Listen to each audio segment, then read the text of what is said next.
Nidin sir, is it audible? Sir, it is audible, but I can't share the screen. Now you try, sir. I made you. Which one? I made you as a host. Okay. Oh, this. Which is a Zoom profile, sir? Nitin. Yes. Okay. But if you turn pro, one more name is there. Oh, okay. Which one I have to make as a host? Okay. I think I have logged in from another profile. So okay, I'll do one thing. I'll just. Okay, sir.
Sir, is it okay now?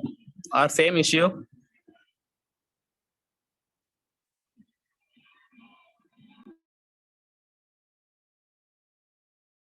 Sir, I can't share the screen, sir. No, that Nitin I made as a host. Okay. Using that profile, you can log in now. Yeah, I have logged in using that profile itself, but still it is. No, one more Nitin is there. Now two Nitin name is showing. Okay. I will make this. Wait, sir. I will make this as a host. Okay. 1 minute.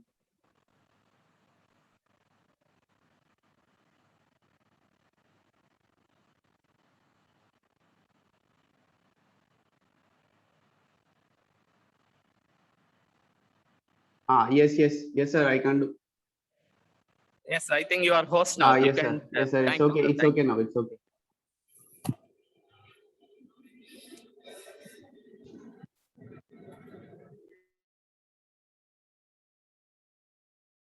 Am I audible? Hello, students. Yes, sir. Listen, if you want to reply, just reply me in the chat box.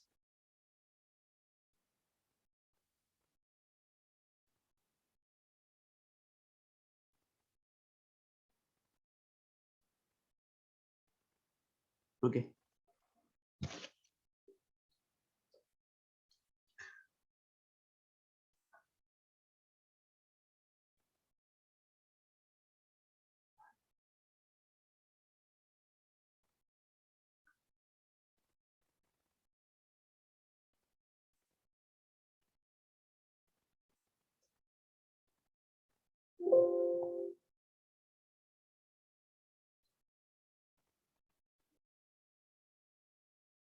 So, hello, students. Good morning. So, today we'll start antennas and wave propagation.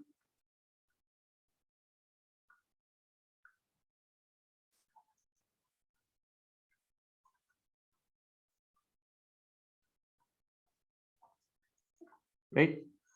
So, the reference for this subject, the reference text for this subject is Antenna Theory by Constantine Balance. Constantine E. Balance. Right. So this is the reference text for your subject, antenna theory. So I have seen your previous year question papers, 3 to 4 years.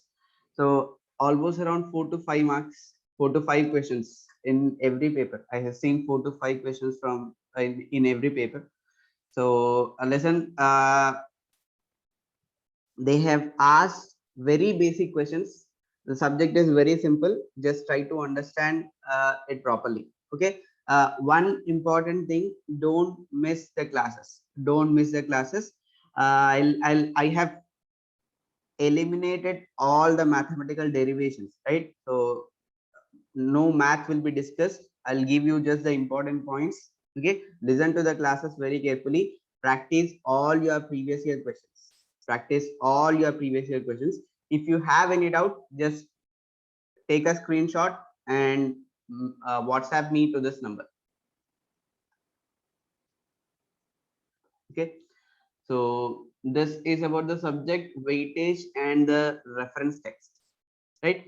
Now, so yesterday I have sent you 3 links. Okay, I informed sir to forward it to you people. And how many of you have gone through that videos?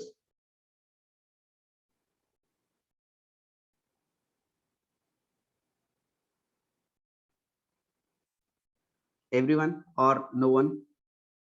Have you gone through that videos? I have sent 3 links. Yes or no?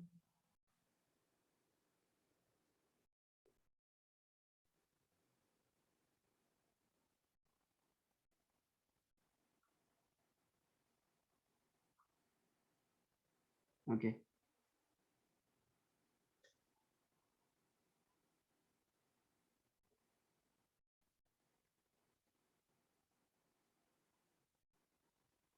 Okay, listen.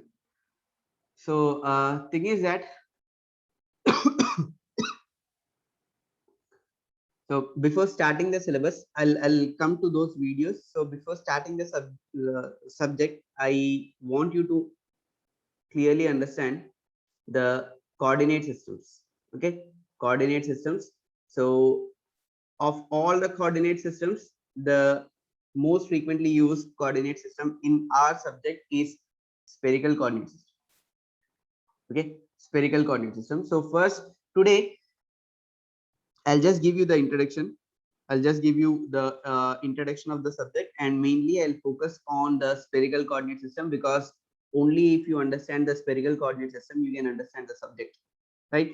So today I'll give you the basic understanding of spherical coordinate system and few important terms. Okay, before starting the syllabus, and I'll also give you a set of questions. Okay, set of questions. Read the questions, and after the class, again go through the videos.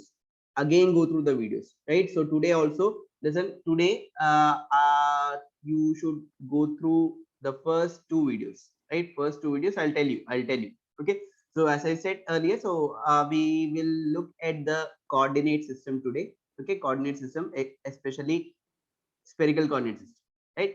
Now, so what do you need a coordinate system? Why do you need a coordinate system? Anyone? Why do you need a coordinate system?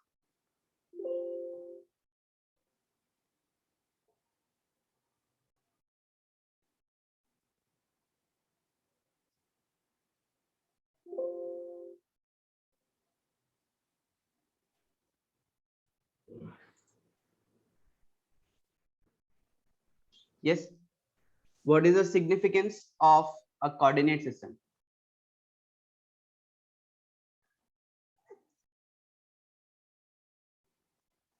Listen, basically we have 3 coordinate system. One is Cartesian coordinate system, cylindrical coordinate system, and spherical coordinate system, right? So what we are going to discuss is spherical coordinate system, right? Now, why do you actually require a coordinate system is the first question, right? Suppose if you have a 2-dimensional plane, so suppose this is your x-axis and this is your y-axis, right? Now, how do you locate a point in this 2-dimensional plane? How do you locate a point? Suppose this is 1, this is 2, this is 3, this is 1, this is 2, and so on, right?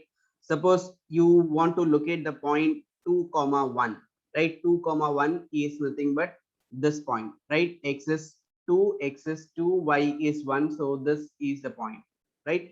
Now, so in order to locate a point in this two-dimensional plane, listen, your screen is a two-dimensional plane, right? Your screen is a two-dimensional plane, and you can locate any point in your screen, right? You can locate any point in your screen using two parameters, x and y. Okay, x and y. For this particular case, for this particular point, the value of x is equal to 2, the value of y is equal to 1, right? Now, say for example, you have -1, -2, here it is -1, -2, and so on. Suppose say you want to locate the point, say -2 comma -2. So that is nothing but this point, right? So the value of x is nothing but -2, and the value of y is nothing but y is also -2, right? So x is -2, y is -2, right? So using these two parameters, x and y, you can locate any point in this particular two-dimensional plane, right? Using these two parameters, x and y, you can locate any point in the two-dimensional plane, right? So why do you require a coordinate system? To locate points in space,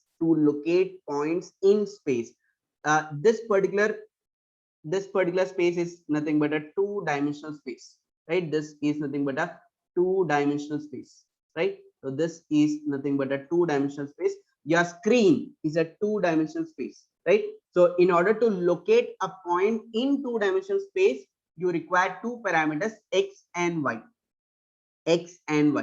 right? Now tell me what will be the range of these parameters. That is to locate every point in the two-dimensional space. What should be? Obviously you require two parameters, x and y. Now tell me the range of these parameters, x and y. That is, in order to locate all the points in two-dimensional plane, what should be the range of these parameters? Anyone? -infinity to +infinity. Yeah, -infinity to +infinity. That is in order to locate all the points in the two-dimensional plane.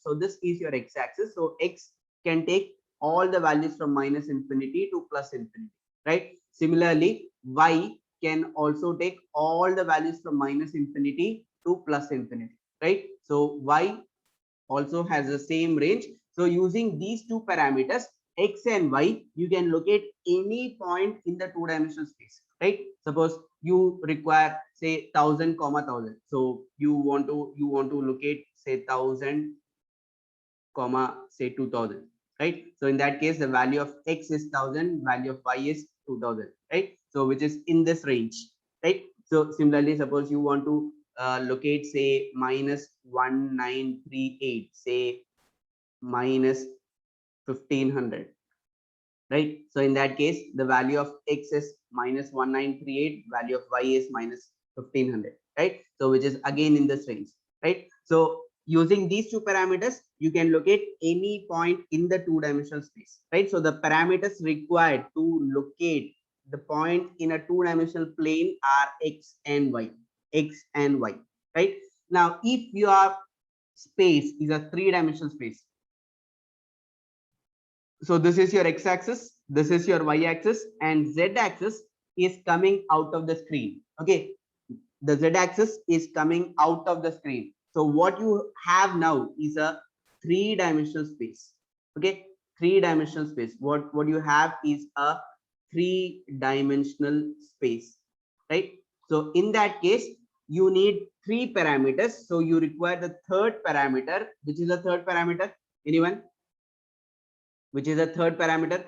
Listen, in a two-dimensional space, you have two parameters, x and y. In a three-dimensional space, to locate a point in three-dimensional space, you require three parameters. So what is the third parameter? Anyone? Z. Z, right? So Z is the third parameter. Now what will be the range of the third parameter? In order to locate points in a three-dimensional space, listen, z-axis is coming out of the screen. Listen, you are facing the screen, right? So z-axis appears to you as a point. Okay, appears to you as a point. So that is what is shown here, right? So you should think this as the z-axis which is coming out of the screen. Since you are facing the screen, the z-axis appears to you as a point, right? Yes or no? Yes or no? Did you get this? Okay. Now listen. Tell me the range of z. Tell me the range of z. Range of z. Minus infinity to plus infinity. Minus infinity to plus infinity. So these are the parameters required to locate a point in three-dimensional space in Cartesian coordinate system, right? So the parameters to represent a point, to locate a point in a three-dimensional space using Cartesian coordinate system are x, y, and z. Okay, x, y, and z, and the range of the parameters are given here, right? So the most simplest of all the coordinate systems is Cartesian coordinate system, right? Now let us move on to spherical coordinate system. So I am neglecting the second case, okay, because in our subject you don't actually require cylindrical coordinate system, okay, but if your electromagnetics is completed, so all the three coordinate systems are equally important, equally important. But as far as antennas is concerned, this is the coordinate system that we use very frequently, right? Spherical coordinate system, very important, very important. So you should understand clearly, the spherical coordinate system. Only then you can understand the terms that we use in the antenna theory, right? Elevation plane, azimuthal plane, right? All those stuff. If you clearly want to understand the concepts in antenna theory, first you need to have a strong base in spherical coordinate system, right? So I'll teach you this today. Okay, very simple, nothing difficult. So listen to the class very carefully. So what we have discussed so far is nothing but the Cartesian coordinate system, right? Now let us move on to spherical coordinate system. Let us move on to the spherical coordinate system. Spherical coordinate system. Okay, spherical coordinate system. So in Cartesian coordinate system, to locate a point in space, you require three parameters x, y, and z. Right? Now, similarly, in spherical coordinate system, to locate a point in space, you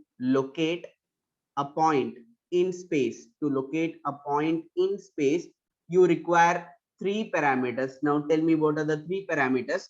What are the three parameters that you require to locate a point in space using spherical coordinate system?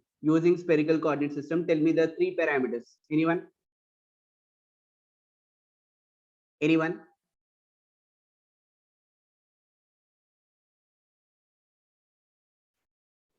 R, theta, and phi, right? R, theta, and phi. Okay, so very important, R, theta, and phi. Okay, so we use these three parameters to locate a point in space.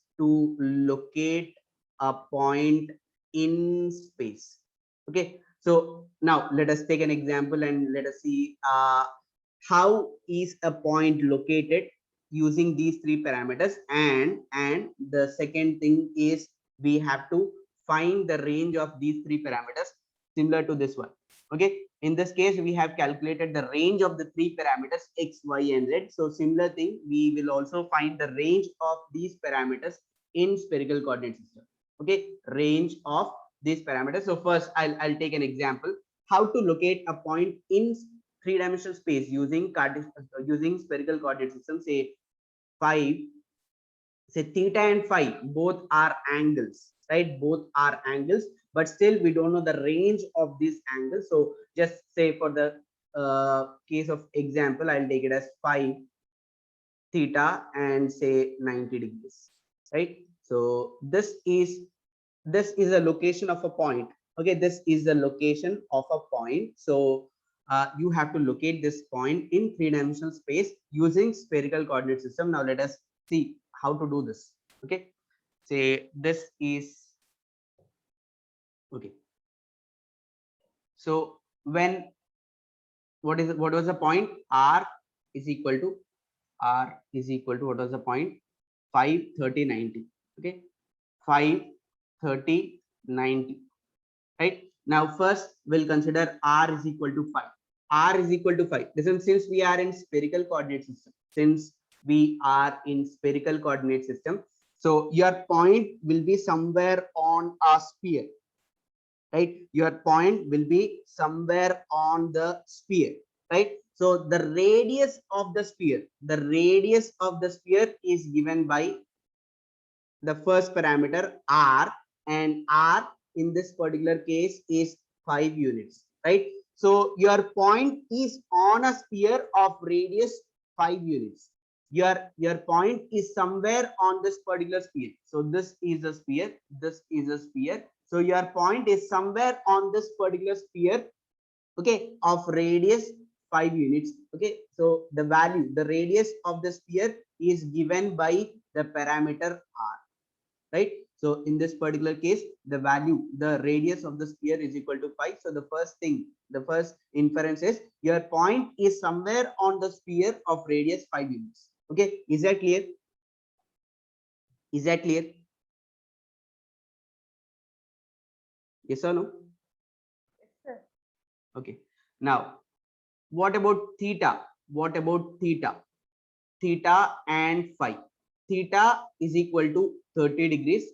Phi is equal to 90 degrees. Now, I am going to make a very, very important statement. Now, theta is measured with respect to z-axis. Whereas phi is measured with respect to x-axis. Okay, now look at this. So I have made two important points. Theta is measured with respect to z-axis and phi is measured with respect to x-axis. Right now, listen. So first I'll show you theta. Okay, so this is your z-axis. Now this theta is measured with respect to z-axis, right? Now say this angle. So this is z-axis. So this is your z-axis, and this angle is nothing but theta, right? Say for this particular case, say theta is equal to 30 degrees. Now when theta is equal to 30, listen, when you rotate this line around the z-axis, when you rotate this line, this is theta is equal to 30 degrees. Okay, the angle theta is measured with respect to z-axis. Now when you rotate this line around the z-axis, what you get is anyone? When you rotate this line around z-axis, what you get is already that is shown in the figure. Cone, sir.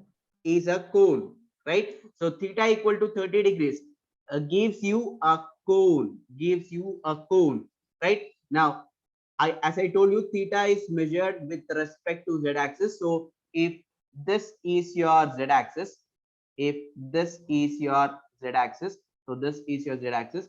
So this is nothing but say theta equal to 30 degrees. So when you rotate this line around the z-axis, what you get is a cone, right? Now similarly, when theta is equal to 60 degrees, say this is 60 degrees, so this is 60 degrees. Now when you rotate this line around, the z-axis, what you get is again a cone, right? So I'm not making it a mess, you just have to imagine. Okay, so this is another cone, right? So for every value of theta, you get a cone. Okay, for every value of theta you get a cone. Now, so as I told you, the theta is measured with respect to z-axis, right? Now tell me, so this is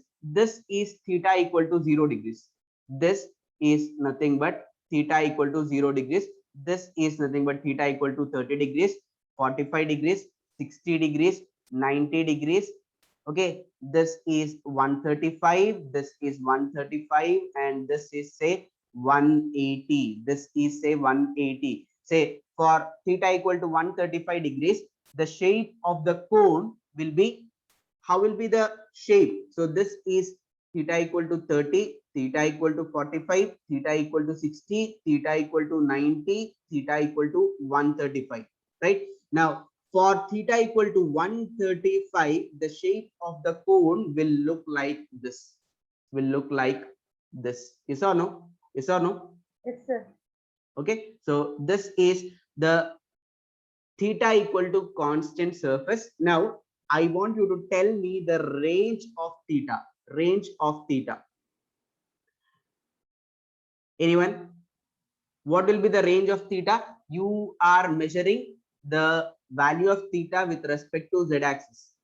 Okay, you have started from theta equal to 0, theta equal to 30, 45, 60, 90, 135, and again, listen, where do you stop?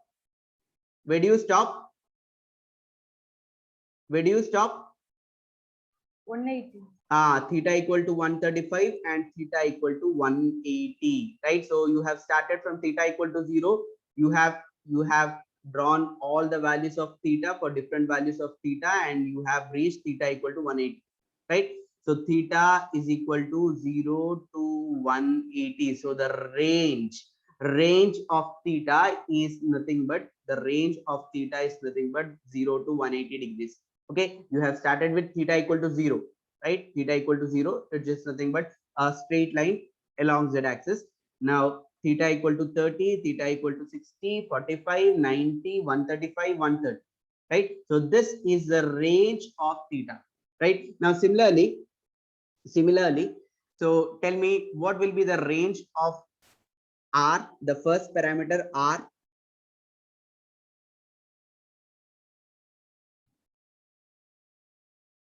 What will be, listen, I told you that in spherical coordinate system, your point will be somewhere on a sphere, right? Somewhere on a sphere. So the radius of the sphere cannot be negative. Obviously, the radius of the sphere cannot be negative, right? So what will be the range of r now? As the value of r increases, the size of the sphere keeps on increasing, right? As the value of r increases, suppose this is say r is equal to 2 units, this is r equal to 5 units, this is r equal to 8 units, right? So you can clearly see that you have three different spheres of different radius, so r equal to 0 means just a point, right? R equal to 0 means you are at the origin, right? You are at the origin, right? So listen, the center of all the spheres is origin. The centers of all the spheres is origin. So this is a sphere of radius 2, that is your point is somewhere on the sphere of radius 2 units. When it comes to this particular case, your point is somewhere on the sphere of radius equal to 5 units. When coming to this case, your point is somewhere on the sphere of radius equal to 8 units. Now tell me the range of r. Anyone? 0 to 0 to 1, 0 to Infinite. infinity, right? So the range of the first parameter, r is from 0 to infinity, whereas the range of the second parameter theta is from 0 to 180 degrees. So we got two parameters r and theta, right? So okay, so we have got two surfaces, constant r surface. So constant, when you take a constant value for r, you get a sphere. Okay, this is r, assume that this is r equal to 5, right? And assume that this is theta equal to 30, right? So r equal to 5 and theta equal to 30, right? Now listen, now I will plot this theta equal to 30 surface in this figure itself, right? So this is theta equal to 30 degrees, right? So what you get is this one. Right? Now tell me, very important, what is the intersection of these two surfaces? R equal to constant surface and theta equal to constant surface. What is the intersection of these two surfaces? Anyone? Anyone? What is the intersection? Now look at this. Now if you look at this, now so this is R equal to 5. Okay, your sphere of radius 5 units, and red color, which is shown in red color, sphere of radius 5 units, and blue color one is nothing but your cone, which is theta equal to 30 degrees. Right? Now when you look from the top, you are looking from the top. Now the question is, what will be the intersection? What will be the intersection of R equal to 5 surface and theta equal to 30 degrees surface? What do you get? What is the intersection? Now look at this. You can see that both the surfaces will intersect at this point. Now look at this. So the intersection of the red color surface and the blue color surface, you can clearly see that they intersect at this points. Right? Now tell me, what will be the intersection of both the surfaces? When you look from the top, what will be the intersection of the red color surface and the blue color surface? What do you get? Circle, sir. What do you get? Circle, it is sir. Circle. circle, right? It's a circle, right? So when the intersection of R equal to 5 surface and theta equal to 30 degree surface is a circle. Now tell me, did you understand this? Did you understand this? The intersection of R equal to, listen, you have to imagine this.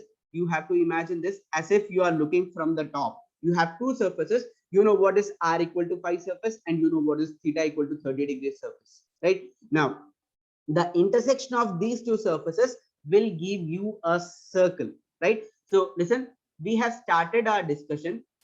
Like we want to locate a point in space, right? So the first parameter told you that your point is somewhere on a sphere, right? So R equal to 5 gave you the information that your point is somewhere on the sphere, right? I don't know where it is, but I can just say that my point is somewhere on this red color surface, right? Now with the second parameter, theta equal to 30 degrees, now I have reached somewhat closer to the point. Now initially I was on the sphere.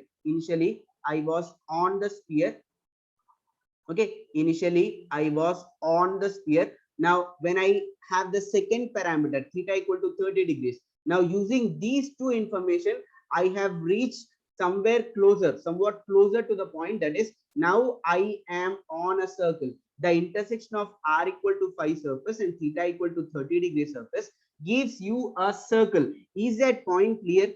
The intersection of R equal to 5 surface. Now this is the thing. Okay, so now this is what you get when you look from the top. This is what you get: the intersection of theta equal to constant surface and the R equal to 5 surface will give you a circle. Is that clear? Is that clear? Yes, sir, please. Right? Okay. Now you are on a circle. Initially with only one parameter, you were on a sphere. Now using these two parameters, now you have got somewhat closer to the point. That is, you are now on a circle, right? Now in order to travel on a circle, now you are looking it from the top view. Okay, you are looking from the top. So when you look it from the top, so this is your x-axis, this is your y-axis, and this is your z-axis, right? So this is your x-axis, this is your y-axis, x-axis, y-axis, and listen, z-axis is coming out of the screen. Listen, this is what I have drawn is the top view, right? You have to just imagine this is a top view. That is, you are looking from the top. Okay, when you look from the top, the z-axis appears as if a point, so z-axis is a point. Okay, z-axis is a point, that is this, you are looking from the top. Sorry, you are looking from the top. You're looking from the top. So the z-axis appears as a point, right? Now your point is somewhere on the circle, right? Your point is somewhere on the circle. Now in order to travel on the circle, you need the third parameter. In order to travel on the circle, you need the third parameter called phi, right? Now I told you that the phi is measured with respect to x-axis. Phi is measured with respect to x-axis, right? Now in our case, phi is equal to 90 degrees. So phi is equal to 90 degrees, right? So phi is measured with respect to x-axis. So this is phi equal to 0, phi equal to 90, in the sense you are at this location, right? So this is phi equal to 90. This is phi equal to 90. Now phi equal to constant surface will look like this. So now look at this. This is phi equal to 0. Okay, this is phi equal to 0 surface. Phi equal to 0 surface. This is phi equal to 0 surface, a surface, that is, I told you that phi is measured with respect to x-axis, right? Phi equal to 0, in the sense the plane aligns with the x-axis. So this is phi equal to 0, right? This is phi equal to 30 degrees. This is, that is this one, that is this one. So this one is phi equal to 90 degrees, and so on, right? Now tell me the range of phi. Anyone tell me the range of phi? Listen, you have to travel on the circle, right? You have to travel on the circle. You have to travel on the circle. So you need the third parameter phi, and the range of phi should be from 360. phi should be from 0 degrees to 360 degrees. Listen, both theta and phi, both are angles, right? So in order to travel on the circle, you need the third parameter called phi, and the range of phi is from 0 to 360 degrees, right? So first we have started with r equal to phi. So we have concluded that my point is somewhere on the sphere. I know that my point is somewhere on this particular sphere. Okay, now with the second parameter theta equal to 30 degrees, I understood that my now with these two information, that is with these two information, I have understood that my point is somewhere on this particular circle, right? I have reached somewhere close to the point. Okay, I have reached close to the point. So this, now my point is on this particular circle. So with these two information, I have reached on a circle, right? Now in order to travel on the circle, I need the third parameter called phi. So obviously in order to travel on the circle, you need the third parameter, and the range of the third parameter phi is nothing but 0 to 360 degrees. 0 to 360 degrees. So this are the three parameters used in spherical coordinate system to locate a point in space. To locate a point in space, I will just generalize it. So I'll just, so r, theta and phi. So the range of the parameters, in spherical coordinate system, the range of r is from 0 to, tell me, 0 to, Parne? 0 to 0 to infinity, right? Theta is from 0 to 180 degrees, right? And phi is from 0 to 360 degrees, right? So this is what you have to remember.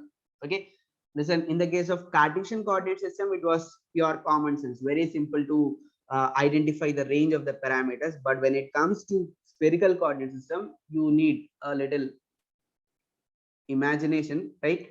So to understand the range of these three parameters, that is r, theta and phi, very, very, very, very important, very important, very, very important, right? Only then, listen, only if you have this knowledge, you can you can conclude the limits of the integrals. So going into the course, you will come across many problems where you have to identify the limits of the integral, right? You will need to set the limits of the integral, so you can identify, you can conclude the limits of the integral only if you have this knowledge. Only if you have this knowledge. Suppose if you put the limits of theta as 0 to say 270 degrees, which is wrong, because theta has only range from 0 to 180 degrees. Now if you integrate, if you put the limit range of the integral from 0 to 270 degrees, it is wrong, right? So this is very, very important. So these are the range of, these are the values of range of these parameters r, theta and phi. Okay, so this is this clear? Range of the parameters in spherical coordinate system, is that clear? Anyone, any doubt?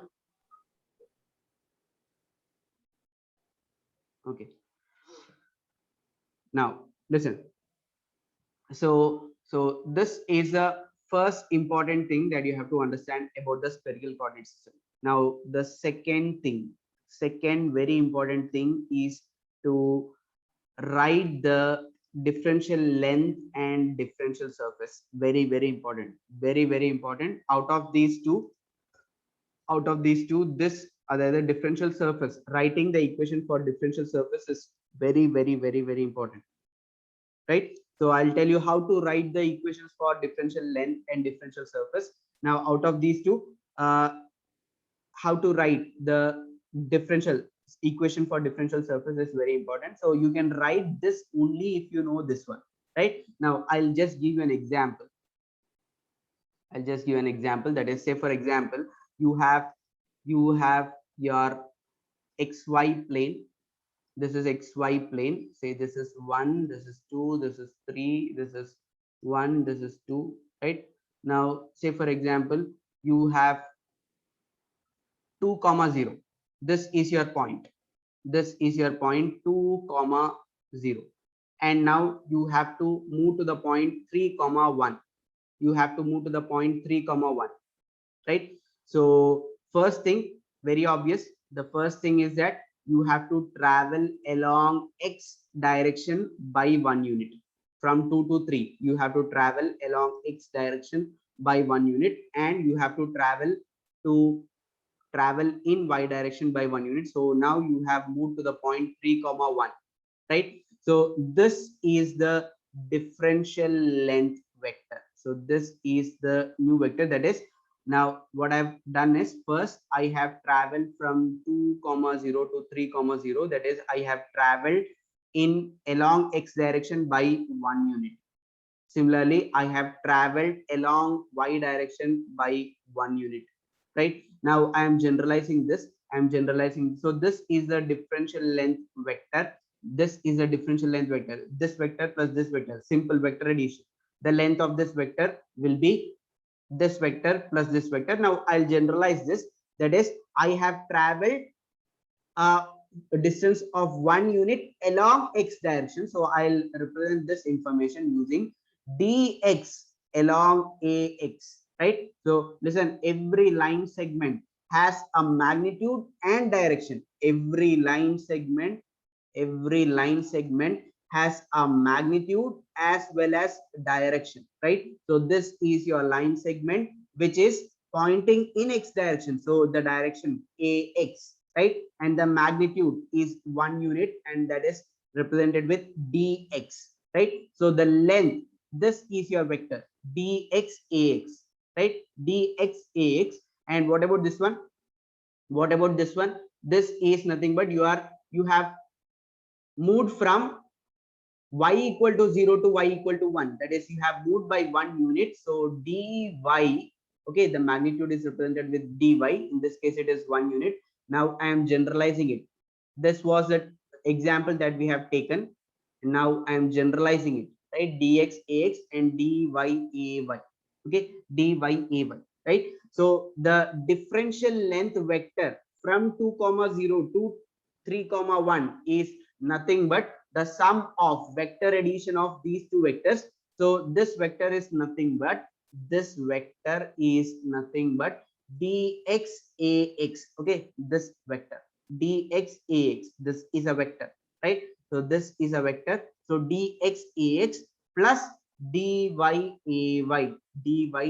So writing the differential length vector in Cartesian coordinate system is very, very simple, right? Is very, very simple. That is how did we travel from 2,0 to 3,1? First we have traveled by 1 unit along x direction, then we have traveled by 1 unit along y direction. So when you generalize it, I have written it as dxax and dyay. So the sum of these two vectors gives you the differential length vector. Is that clear? Is that clear? Yes or no? Is that clear? Yes, sir. Okay. Now this was pretty simple in the case of Cartesian coordinate system, right? Now when it comes to spherical coordinate system, how to write the differential length vector? That's the first point, right? How to write the differential length vector in the case of spherical coordinate system. Listen, only if you know how to write the differential length vector, you can write the differential surface. Okay, differential equation for differential surface.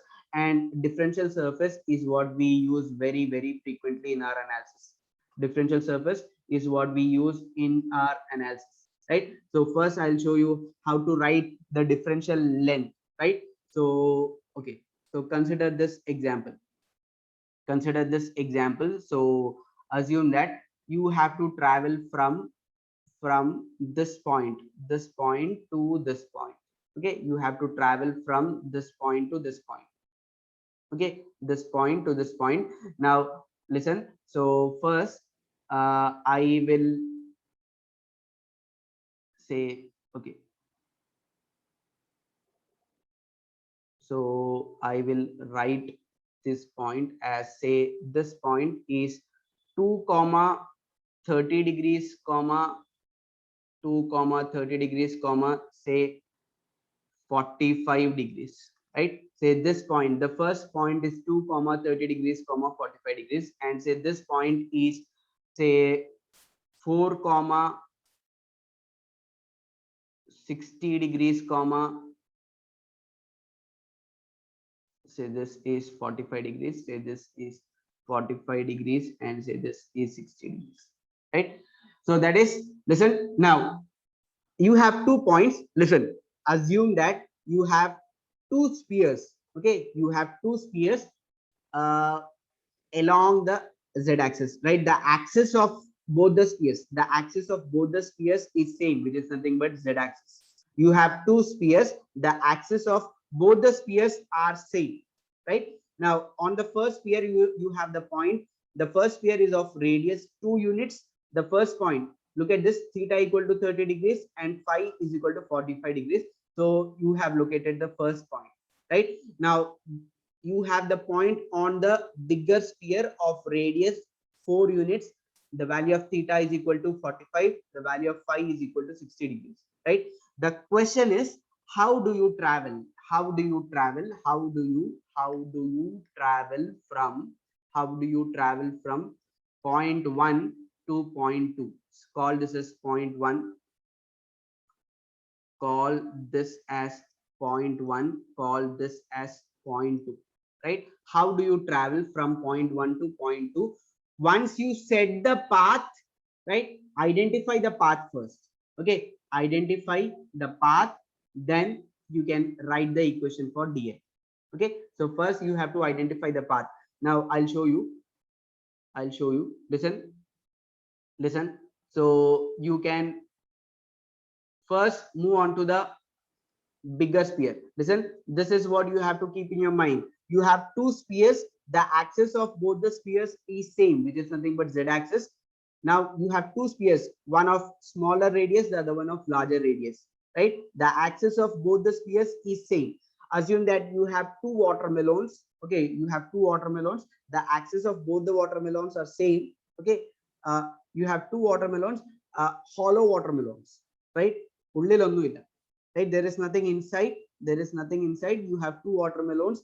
one is smaller watermelon, the outer one is larger one, right? Now you want to move from the smaller watermelon to the larger watermelon, right? So first I will travel along the radial direction. So first I will travel along the radial direction. So obviously I have moved from the smaller watermelon to the larger watermelon, right? So I have traveled along, listen, I have the three parameters.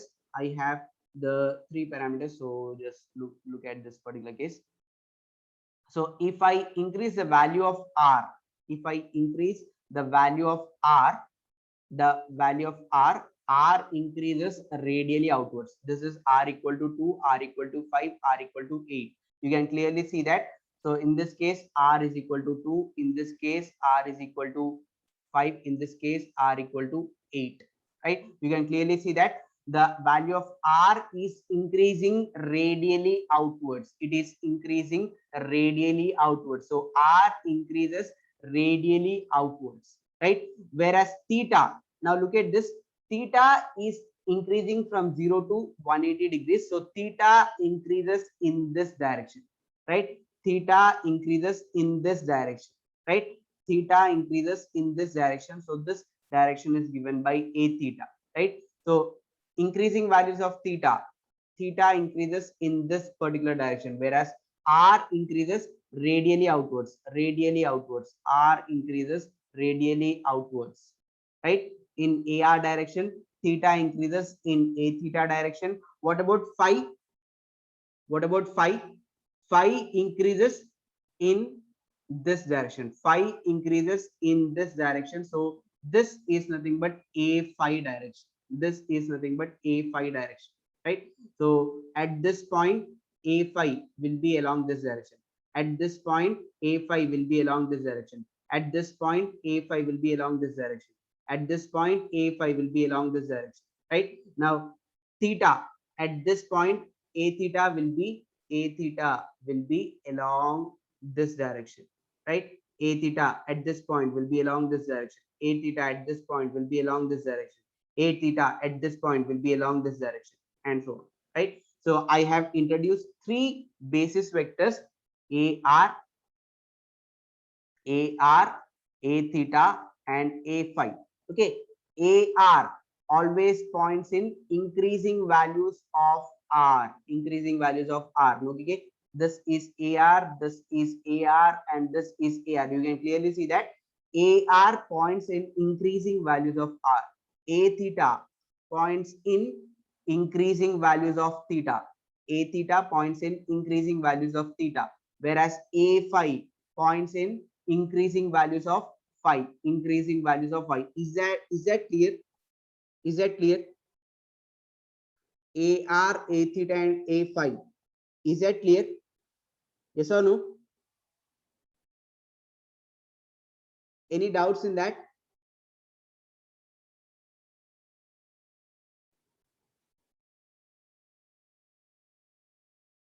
Listen, in the case of simple Cartesian coordinate system, it is very simple because AX points in increasing values of X. AY points in increasing values of Y. It is very simple to understand AX and basis vectors in Cartesian coordinate system, right? So what are the properties of this basis vectors? They are of unit magnitude and they are orthogonal. Okay, they are orthogonal and they are of unit magnitude. Unit magnitude. Okay, they are of unit magnitude and they are orthogonal to each other. Look at this, the angle between the two basis vectors is 90 degrees, and you can clearly see that the magnitude of both the basis vectors is equal to 1 unit. Okay, so this is nothing but the basis vectors in the case of Cartesian coordinate system. So again, I am now making a statement that you can locate any point in your two-dimensional space using the basis vectors AX and AY. Suppose say for the point 2, 1, the point 2, 1 can be written as 2AX plus 1ay, 2ax plus 1ay, any point, say minus 5 comma minus 1, this can be written as minus ax minus ay, right? So you can locate any point. You take any point in this particular two-dimensional space, you can locate it using these two basis vectors. So that is the reason why it is called basis vectors. So basis vectors has to satisfy two conditions. The first one is magnitude should be equal to 1, and the second one is they should be orthogonal to each other. Ax and ay are orthogonal to each other, right? Ax and ay are orthogonal to each other. Ax points along the increasing values of x.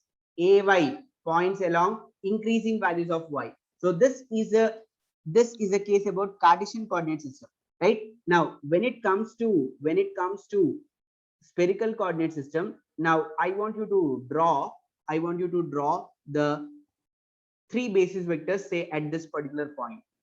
At this particular point, I want you to draw the three basis vectors. So you can clearly see that AR, that is AR points along increasing values of R. This is AR, right? And A theta, we know that theta is measured with respect to which axis? Theta is measured with respect to which axis? Tell me. Theta is measured with respect to? Theta is measured with respect to? Anyone? The parameter theta is measured with respect to Z-axis. z-axis, right? So theta is measured with respect to z-axis. So theta increases in this direction, right? So at this particular point, a theta will be in this direction. So this is a theta. This is a theta. This is a theta, right? So you got AR, you got AR, a theta, and a phi. A phi, I told you that a phi is always measured with respect to x-axis, right? So a phi or phi increases in this direction. Increases in this direction. Now I want you to draw the a phi at this particular point. So a phi will be along this direction. So the first one, this is AR, this is a theta, and this is a phi, right? Now clearly you take any two vectors. Clearly you take any two vectors, and you can clearly see that the angle between the two basis vectors will be equal to 90 degrees. You take AR and a phi, the angle between them will be 90 degrees. You take AR a theta, the angle between them will be equal to 90 degrees. You take a theta and a phi, the angle between them will be equal to 90 degrees, right? So these are the basis vectors. AR, a theta, and a phi are the basis vectors in spherical coordinate system. Right? Now we'll come back to the original problem. How do you move from one point to another point? That's the question. Okay, how do you move from one point P1 to point P2? How do you move from point P1 to point P2 is the question, right? So first I will travel a distance of, say, dr along AR. So this is AR direction. You can see this. So this is AR direction. So I have traveled a distance of dr along AR, right? So I have moved from smaller watermelon to larger watermelon, right? So the radius of the smaller watermelon is 2 units. The radius of the larger watermelon is 4 units, right? You have two hollow watermelons, right? So you have moved from the smaller watermelon to larger watermelon. So you have traveled a distance of dr along AR, right? Now listen, I have to I have to reach to this point. So what I'll do is I have to travel along the curved surface of the larger watermelon. I have to travel along the curved surface of the larger watermelon, right? So I have to find the length of this particular curve. Okay, so I have to find. Now look at this. How do you find the length of that particular curve? Suppose you have a curve like this. So you have a circle, and this is a center, and assume that this is the length, this is a curve or an arc. Okay, this is an arc. So the radius of this arc or the circle is r units. Now you want to find the length of this particular arc, such that assume that the length subtended by this arc is equal to theta degrees. The length or the angle subtended by this arc of length is equal to theta degrees. Now if this is the case, how do you find the length of the arc? Anyone?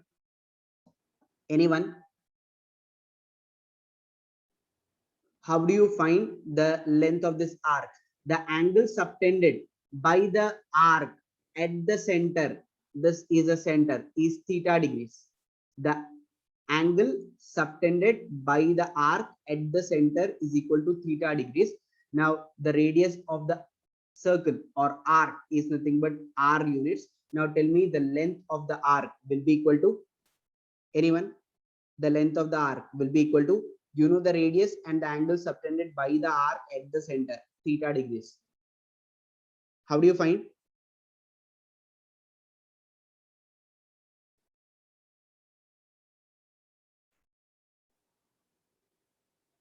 Anyone? What is the length of this arc? Length of this arc, anyone, please? Listen, the length of this arc is given by L is equal to r theta. L is equal to r theta, class 9 CBSE math. Okay, so the length of the arc is nothing but L is equal to r theta. Now say for example theta, suppose say this theta covers the entire distance. So assume that theta is equal to 360 degrees. So assume that this is theta is equal to 0, theta equal to 30, theta equal to 45, right? And so on, theta equal to 90, 90, 90, 180, right? So theta, say this is theta equal to 180, and you have moved again to the same point. So theta has covered a range of 0 to 360 degrees. Okay, so theta in that case is equal to 2 pi, right? 2 pi, and in that case you get L is equal to 2 pi r. So in that case, what you get is, so you have started from this point when theta is equal to 0 degrees. Now you have increased theta, you are increasing theta, and correspondingly the length of the arc is also increasing. The length of the arc is also increasing. It is increasing because theta is increasing, and finally what you get is a circle. And you know the perimeter of the circle is nothing but 2 pi r, right? 2 pi r. So the length of the perimeter, the circumference of the circle is nothing but 2 pi r.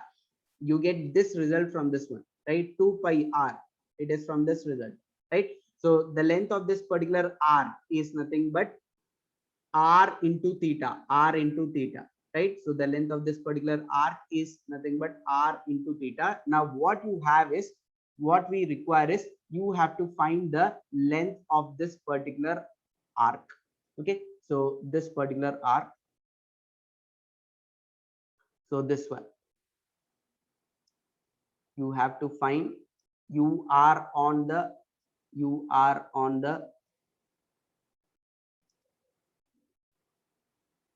okay, so you want to find this particular length, arc length.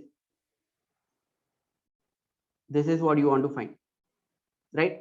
Now the angle subtended by this particular arc at the center is nothing but d theta, because you are moving from theta is equal to, this was theta is equal to 30 degrees. Now you are moving from theta equal to 30 to theta equal to 45 degrees. So the difference, so the change in the value of theta is given by this d theta. Okay, 45 minus 30 is nothing but 15 degrees. So that is represented by d theta, right? Now you are on the largest sphere. The angle subtended by this arc at the center is d theta, and assume that the length of the largest sphere, assume that it is r, right? Assume that it is r. Now tell me, what will be the length of this particular what will be the length of this particular R into arc? d theta. What will be the length of this particular arc? Tell me the R length of d this theta. r into d theta. So it is nothing but r into d theta. So this is nothing but r into d theta. And you have traveled along which direction? You have traveled along a theta direction. You have traveled along a theta direction. So r d theta. Listen, I told you every line segment is a vector, right? So a vector has a magnitude as well as a direction. So r into d theta into a theta into a theta, right? So you got the first vector. So you got the first vector, which is this one, right? You got the second vector, and now so you have moved from this point to this point and this point to this point. Now actually the last point is you have to travel along this one, right? You have to travel along this, right? So first you have traveled from this point to this point, then to this point, then to this point, right? So you got three vectors. The third vector, now tell me what will be the length of the third vector. Now you can clearly see that this is also an arc. Okay, listen, finding the length of the vector is simple when it is a straight line, as if when we did for r dr, we know that we are moving from smaller radius to larger radius, larger sphere. So it was very simple because it was a straight line. But the second and third case, you are traveling on the surface of the larger sphere, right? So you get a curved path. Similarly, you get a curved path, right? So this is an arc. Okay, this is an arc now. Okay, this is an arc, right?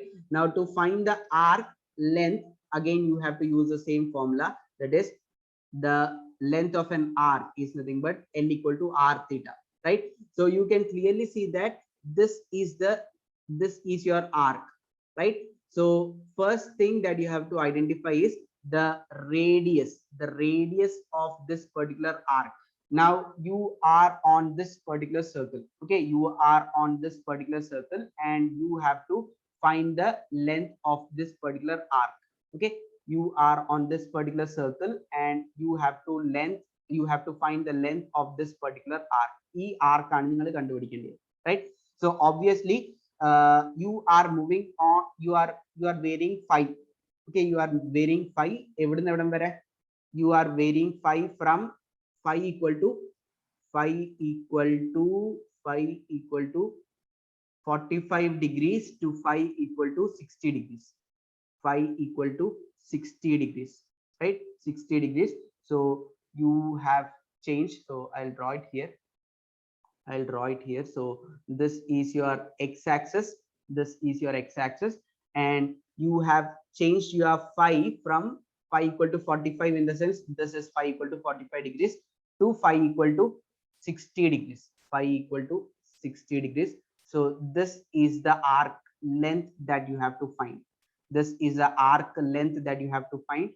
So you have changed from 45 degrees to 60 degrees. So the difference is again 15 degrees. So this 15 degrees, I'll represent it with d phi. So the angle subtended at the center is d phi, right? So I want to find the length of this particular arc, but the challenge now is to find the radius of this. Listen, when you look from the top view, this is nothing but the top view. I hope you remember it. This is the top view, right? This is a top view. So when you look it from the top, you will see a circle, right? So this particular circle, right? The thing is that how to find the radius of this particular circle, that is the question. How to find the radius of this particular circle? The radius, how to find the radius of this particular circle is the question, right? So it is very simple. Now look at this particular diagram. So this is the radius that we have to find, right? Because only then you can find, only if you know the radius, you can find the length of this particular arc, right? So this radius is what you require. Right? Now you know that this length is nothing but r. And this is nothing but theta, right? And what you require is this length. this length. Now you can clearly see that you have a right angle triangle. You have a right angle triangle. Now tell me what will be the radius. Now tell me what will be this distance. What will be this distance? Suppose if I call this distance as x, so what will be sine theta? Sine theta will be opposite side, x by r. Okay, x by r. So x is equal to r sine theta. So I got the distance. I got the radius of the circle. I got the radius of the circle. Listen, my aim was to find the radius of this particular circle. Okay, my aim was to find the radius of this particular circle. So for finding the radius of this particular circle, what I have done is I know that this is nothing but the radius. This is, yes or no, the distance from the center to the surface is nothing but radius, right? And I know that this is my z-axis. This is my z-axis. So this angle is theta, right? Now you can clearly see a right angle triangle here. Right angled triangle here, right? So you can clearly see a right angle triangle. So sine theta is equal to, I want this distance, I'll call it as x. So sine theta is equal to opposite side by hypotenuse. So x by r. So x is equal to r sine theta. So I got the radius. I got the radius of this particular sphere. Okay, I got the radius of this particular circle. Sorry. I got the radius of this particular circle, which is nothing but r sine theta, right? Now you got the radius of the circle, okay? And you know the angle subtended by the arc at the center. Now what is the length of this particular arc? Tell me, what will be the length? Anyone? What will be the length? What will be the length of this particular arc?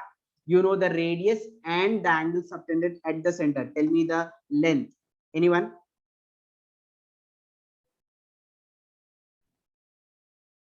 Anyone? Radius. Did you understand this? Any doubts? Any doubts in this r sine theta? R sine theta d phi. R sine theta d phi. So dl is equal to so this length is nothing but this length. I'll write it here. So this length is nothing but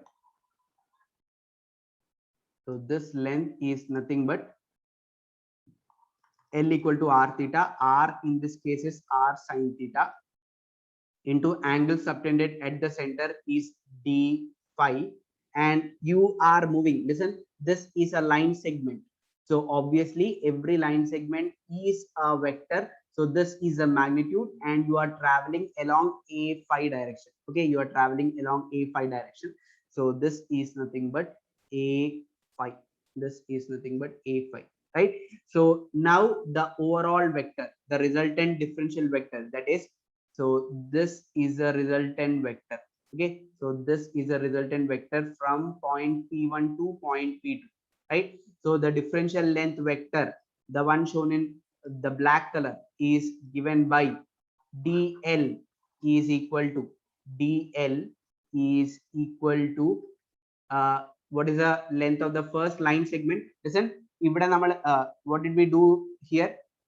For writing the differential length vector, we have added these two vectors, right? So the resultant vector is nothing but the sum of these three vectors.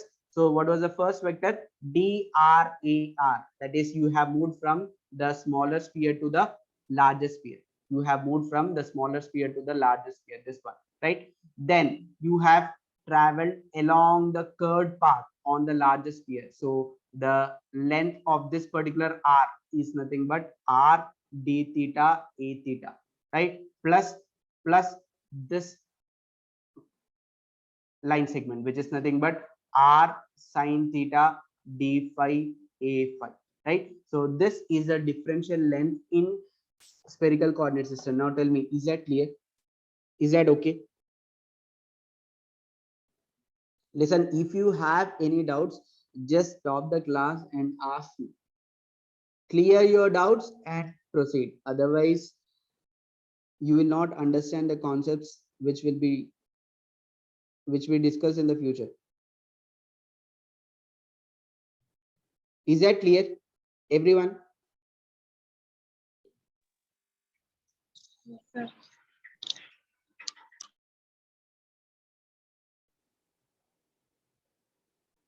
Did you understand the differential length vector?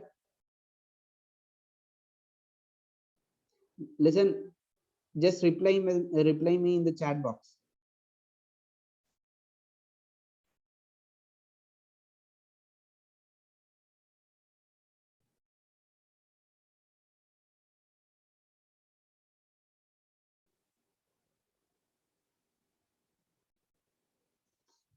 Okay.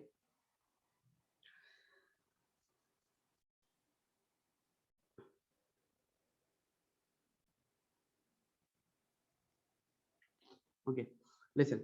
So this is about differential length. As I told you, only if you understand differential length, you can understand differential surface, right? You can understand differential surface. Okay. Now, so I will consider differential surface. Now, differential surface is also very simple, very simple. Now, say, consider again, I'll take the reference of Cartesian coordinate system. So this is your x-axis, this is your y-axis, and z-axis is coming out of the screen. So this is your z-axis. This white dot represents the z-axis, which is coming out of the screen, which is coming out of the screen. Right now, consider that consider z equal to 0 plane. Consider z equal to 0 plane. It means that, listen, assume that this is your three-dimensional plane. Assume that this is your three-dimensional plane. Z equal to 0 plane is nothing but your which plane?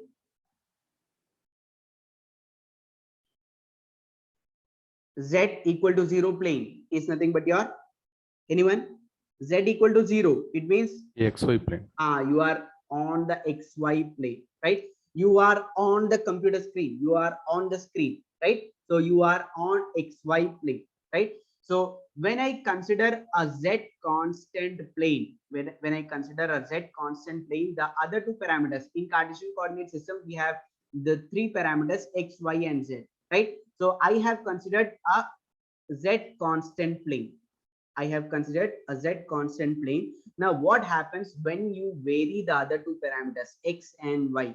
When you vary X and Y simultaneously, when you vary X and Y simultaneously, what you get is a surface. What you get is a surface, right? What you get is a surface, right? How did I get this surface?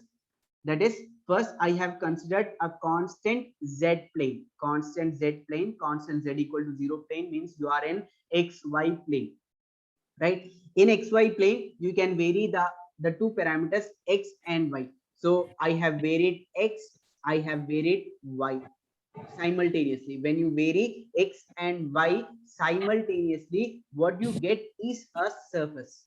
What you get is a surface, right? Now, you told me that any doubts? Okay, so you told me that the line segment is a vector. Line segment is a vector because a line segment has a direction. Has, suppose this is a line segment. Any doubts? Hey.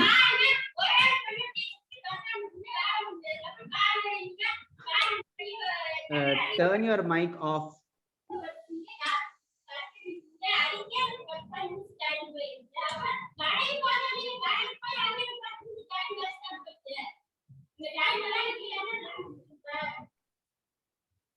சரி 10 நிமிஷம்னா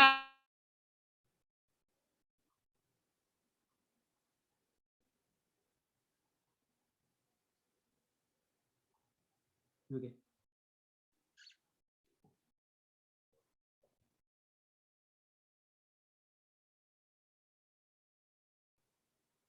Okay, listen. So line segment is a vector. Okay, so obviously it has magnitude, and direction. Say dx ax, it has magnitude as well as direction. Now tell me, is your differential surface, is it vector or scalar? Differential surface, is it vector or a scalar quantity? Differential length, we already know that it is a vector quantity because it has a direction, as well as magnitude. Now tell me, differential surface, is it vector or scalar? Anyone? It is, listen, it has definitely a magnitude. It has definitely a magnitude. It has definitely a magnitude. Yes or no? It has definitely a magnitude, right? Magnitude is there. Now, can you associate a direction to a surface? Yes or no? Can you associate? I repeat, can you associate? Can you associate direction? Can you associate direction to a surface? Listen, I have drawn a surface in XY plane. XY plane, I have drawn a surface. Now the question is, can you associate a unique direction to this particular surface? Yes or no? No. Okay, someone told no. Listen, now listen. Can you associate a unique direction? You can associate a unique direction only in one possible way. One way you can associate a unique direction only in one way, which is nothing but if you associate a normal vector. If you associate a normal vector to this particular surface, anywhere in this particular surface, if you listen, the normal vector is nothing but coming out of the screen, right? So at every point in this particular surface, the normal, you have a unique normal vector. The normal vector is unique. It is coming out of the screen. It is coming out of the screen. Suppose you have this particular surface. You have this particular surface. Can you associate the direction in this direction, or in this way, or in this way, or in this way, or in this way? You cannot associate a unique direction. The only possible way to associate a direction to a surface is nothing but the normal direction, right? The normal direction. So the normal vector, anywhere in this particular surface, the normal vector comes out of the screen, right? You cannot associate a vector randomly, anything of your wish, yeah, right? You cannot associate randomly, but you can do it only one possible way, that is associate the surface with its normal vector, right? Now look at this. Now this is your xy plane. This is your xy plane. So the normal vector to the xy plane is nothing but the z vector, right? Which is coming out of the screen, right? So the differential surface area is nothing but the area of this particular rectangle is dx and dy. So this is length dx and dy. So the area of this particular rectangle is nothing but dx dy, and the direction of this particular surface is nothing but az, which is nothing but the normal to this surface. At every point in this surface, the direction is unique along the normal direction. A the point, you consider any point in the surface, the direction is unique, which is the normal direction. Now, is this clear? How do you associate a direction to a surface? Nothing but, listen, the direction associated, the direction to a surface, or direction of a surface is nothing but its normal vector, right? Very important. The direction of a surface is nothing but its normal vector. So the normal vector to a surface in xy plane, is nothing but az. So the direction of your differential surface area is nothing but az. Now tell me, is that clear? Yes or no?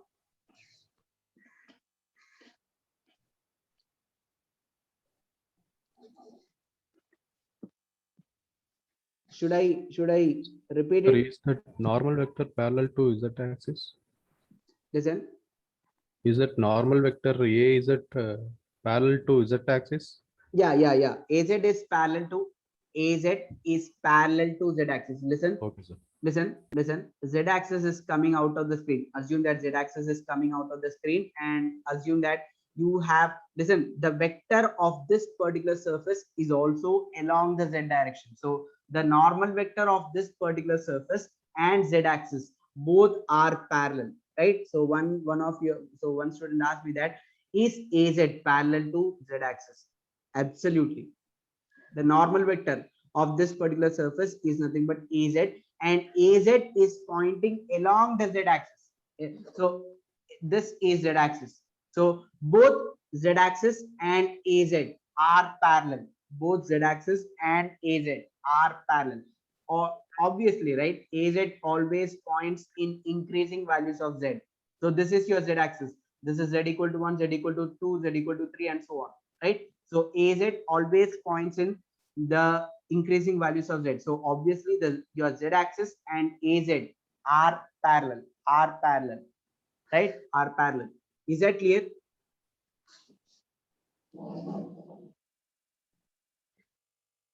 Is that clear? Yes, sir. Okay.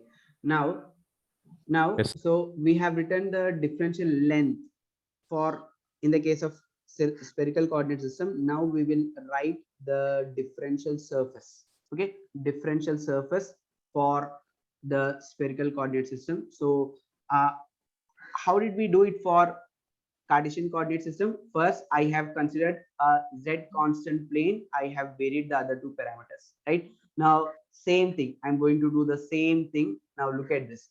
So the parameters are r, theta, and phi, right? So first I will fix r. Okay, that is, I am considering a constant r surface. Constant r surface. So constant r surface. So obviously I can vary the other two parameters. What are the other two parameters? Theta and phi. So on constant r surface, I will vary theta and phi, right?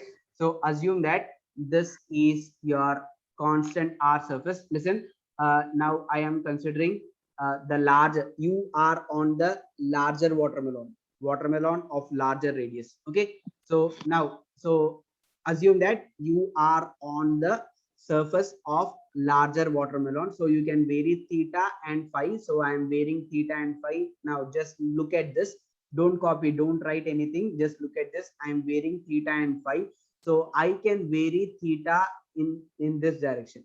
Okay, I know that theta, I can vary theta in this direction, right?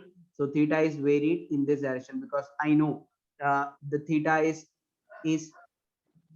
measured with respect to Z axis, and theta increases in this direction. So when I vary theta, this is what I get, right? Now when I vary phi, I know that phi is measured along with respect to x axis. So theta and phi are varied simultaneously.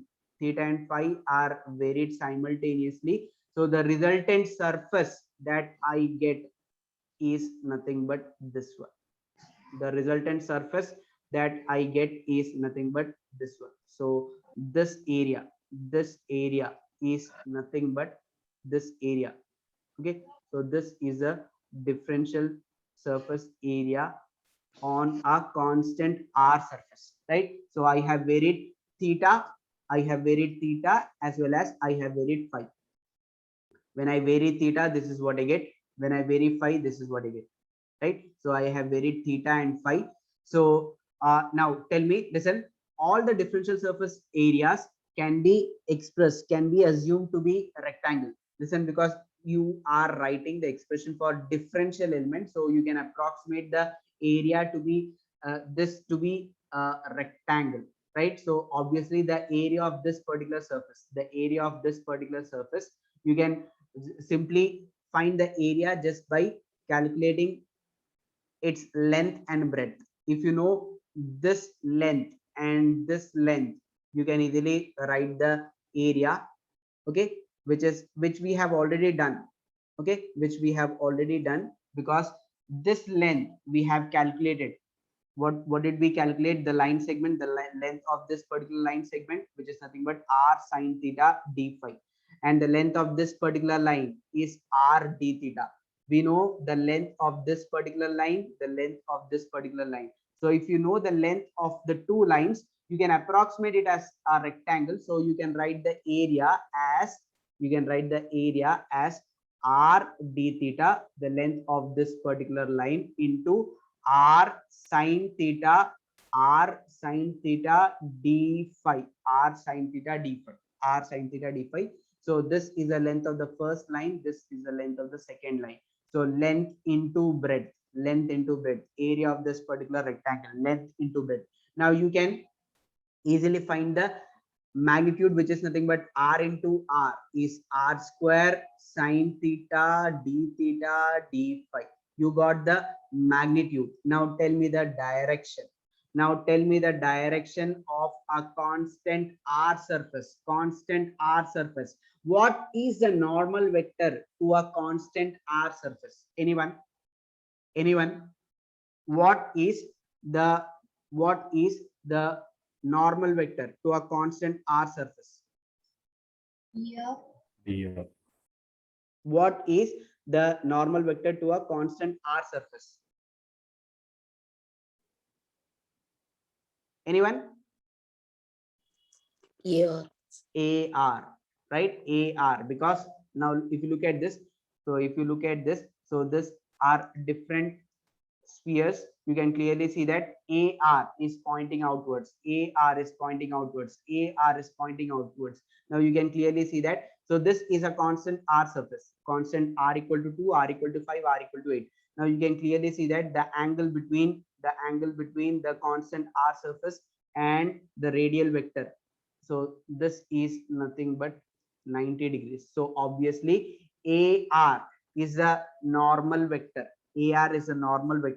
To a constant r surface. So obviously, so for a constant r surface, AR is the normal vector. So this is for constant r surface, right? Now you have to do it for the other two surfaces, that is constant theta surface and constant r surface.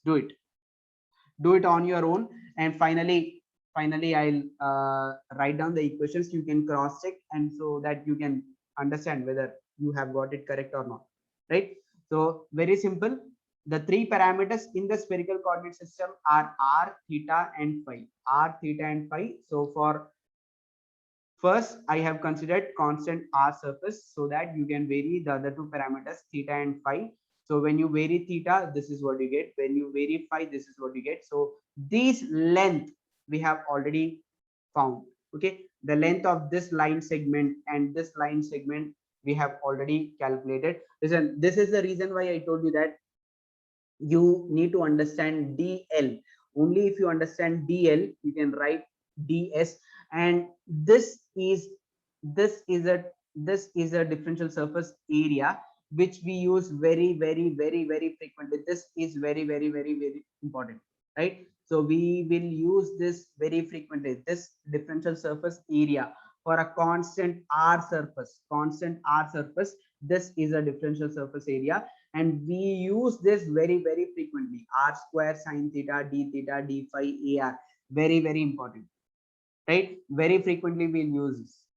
Okay, now I want you to write it for constant theta surface.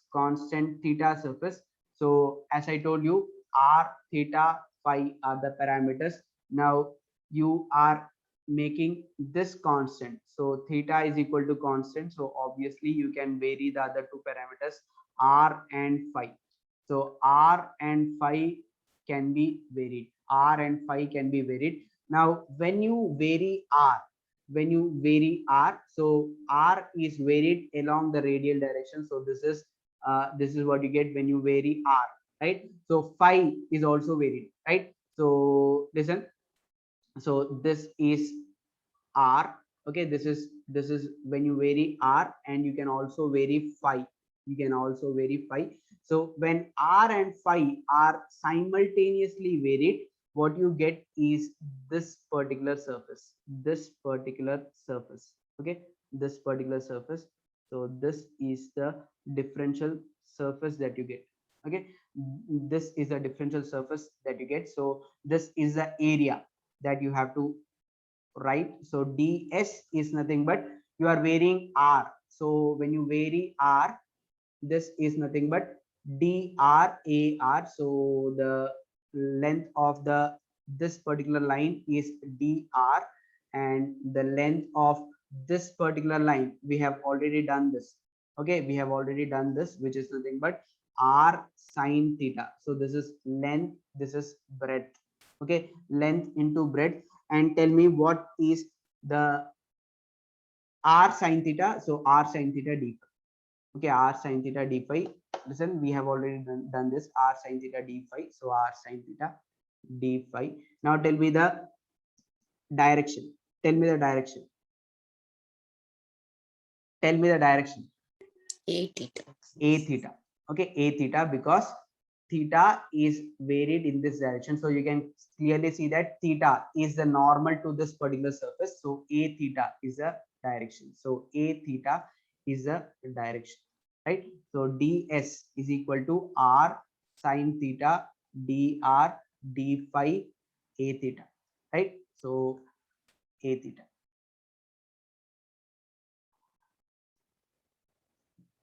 Everyone, did everyone get this? Did everyone get this? Yes or no?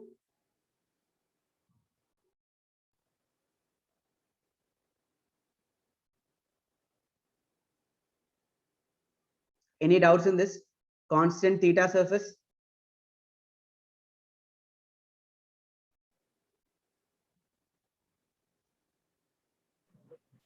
No, sir. Okay. Now, do it for constant phi surface. So constant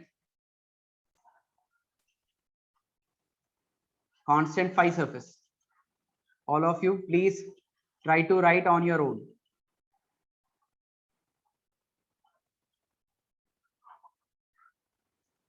So constant phi surface.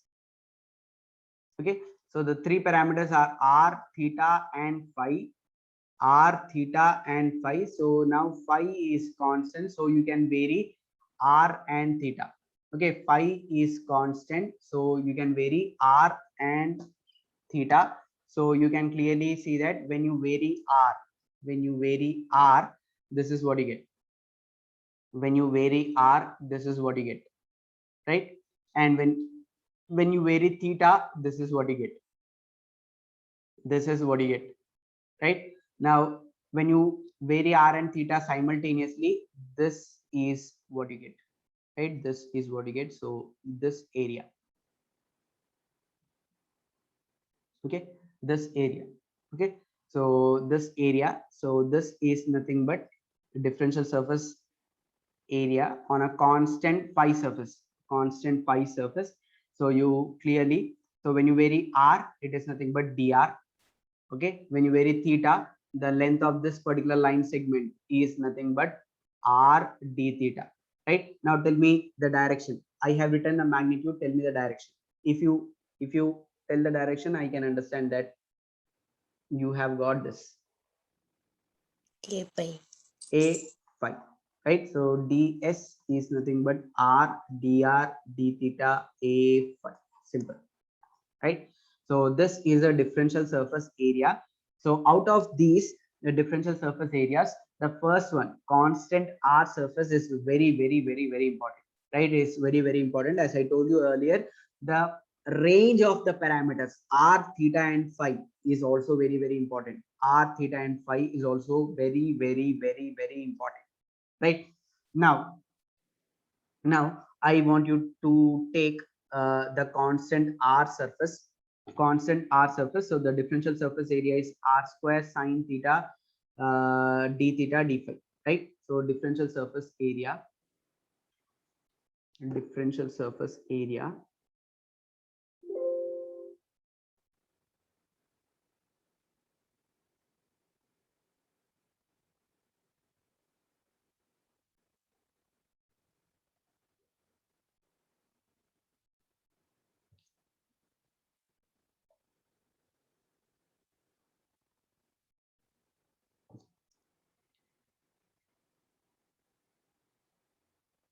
Okay. So this constant R surface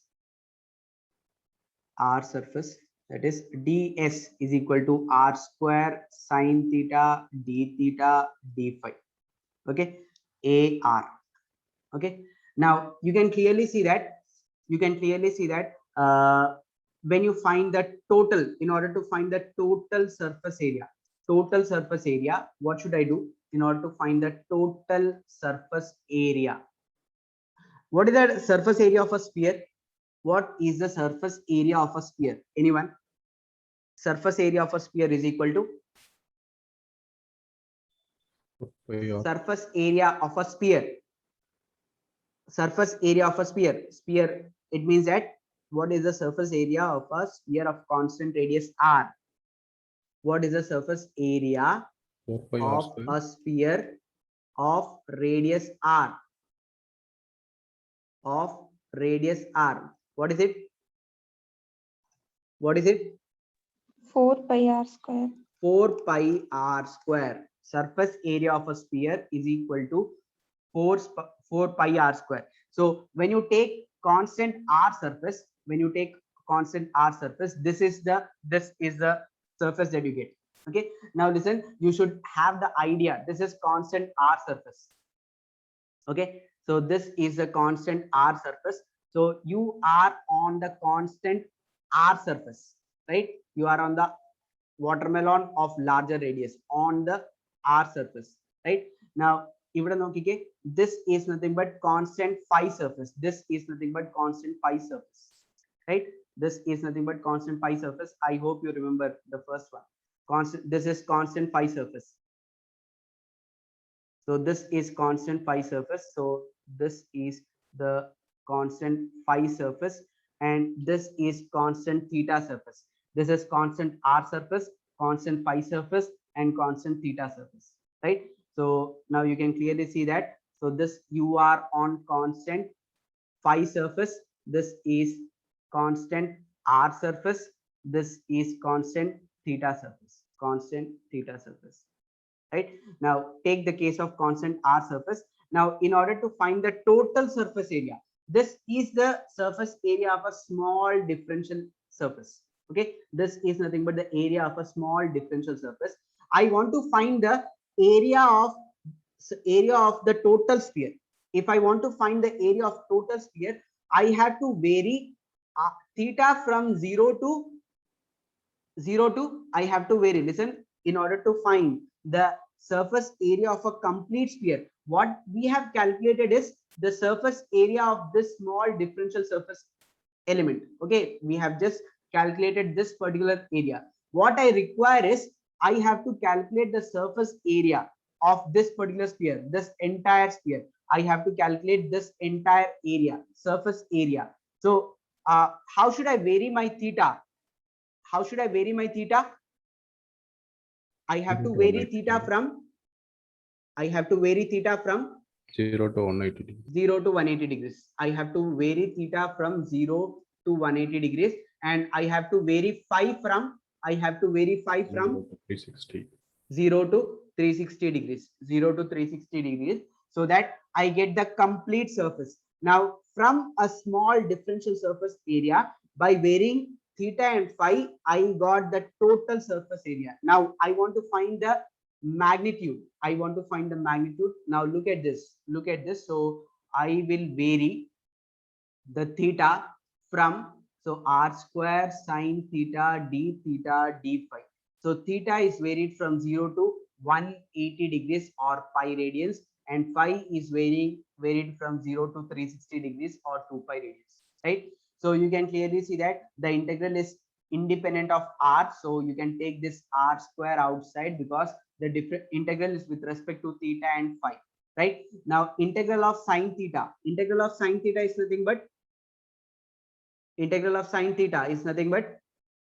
so r square, you have r square outside. What is integral of sine theta?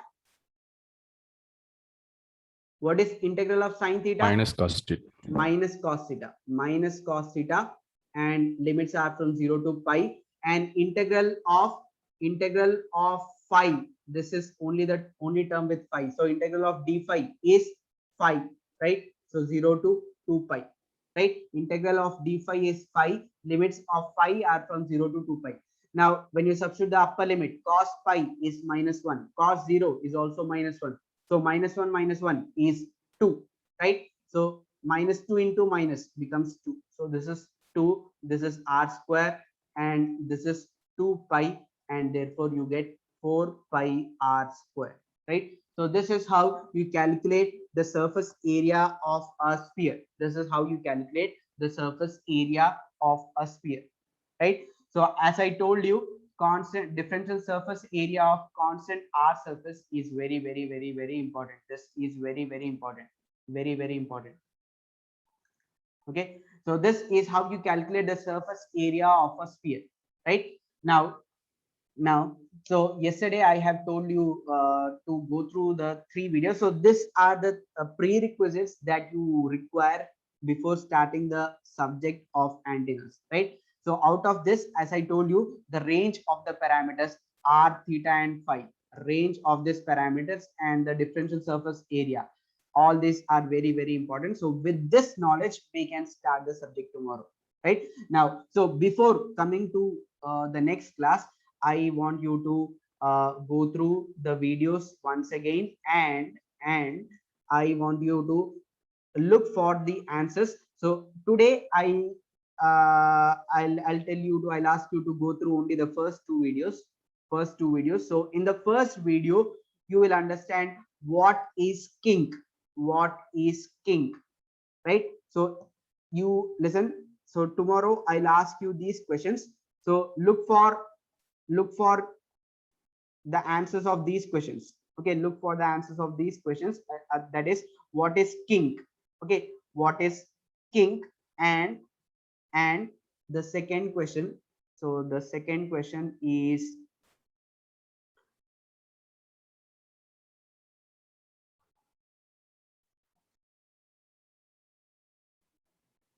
"90 degrees phase shift." 90 degrees phase shift between. Why do you get 90 degrees phase shift between E field and H field? Right. The basic question is, how does, or why does an antenna radiate? Why does an antenna radiate? Why does an antenna radiate? The answer to this question, I'll explain it tomorrow, right? Now, the second question is, how does an antenna radiate? How does an antenna radiate?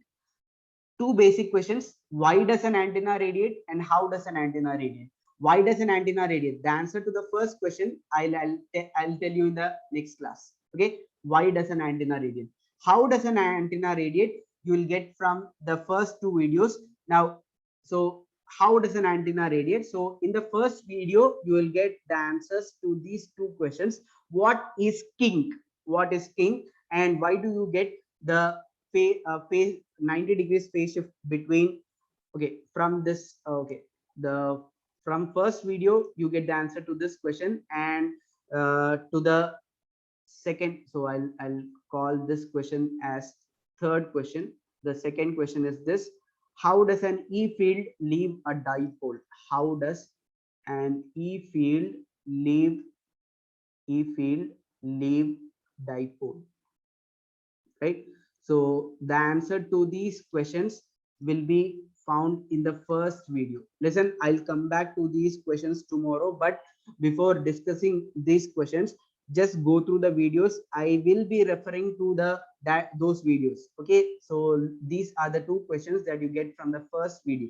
What is kink, and how does an electric field leave dipole? Right. Now, from the second video, you'll get answers to these questions. That is, 90 degrees phase shift between electric field and magnetic field, right? Why is this phase shift of 90 degrees between electric field and magnetic field? And also you will get to know about polarization and Poynting vector, right? Poynting polarization and Poynting vector, right? And the most important of all, how to plot the radiation pattern. How to plot the radiation pattern. So you will get answers to these questions from the second video. From From the first video, this is what you get. From the first video, this is what you get. Okay. From the first video, you will get the answers to kink, what is kink, and how does an electric field leave dipole. And from the second video, you will get the answers to these questions. That is, why is the 90 degrees phase shift between electric field and magnetic field? What is polarization? What is Poynting vector? How to plot? Listen, of these all questions, the last is very important. How to plot the radiation pattern, right? So go through the first two videos and try to find the answers to these questions. I will come back to these questions, the same questions, in the next class, and I will refer to the videos. I will definitely refer to the videos, right? So if you want to understand the next class, you have to go through those videos. Hardly 20 minutes for both the videos, right? So okay, so I will continue the rest in the next class. Now, okay, is it okay, class? Is it okay? Are you able to follow the class? Speed, is it okay? Is it too slow, or is it too fast? Is it okay? Should I go with the same speed, or It's should okay, I? sir. Yes, sir, it is comfortable. Okay. Okay. So go through today's class. Once again, go through completely go through today's class. That is, go through the spherical coordinate system, the range of the parameters, the differential surface area, and as I told you, find the answers to these questions. Take a screenshot of this slide. Take a screenshot of this particular slide. Okay. So I told you, you will get the answers to the first two questions from the first video and the answers to the next three questions from the second video, right? And these two questions, I'll answer this one. I'll answer this one.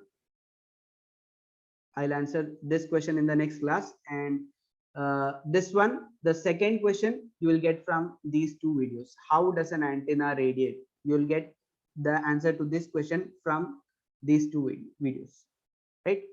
So okay, then, thank you. Take a screenshot of this.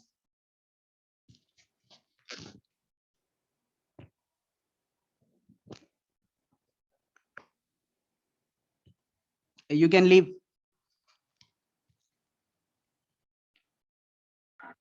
Thank you, sir. Okay. Thank you, sir.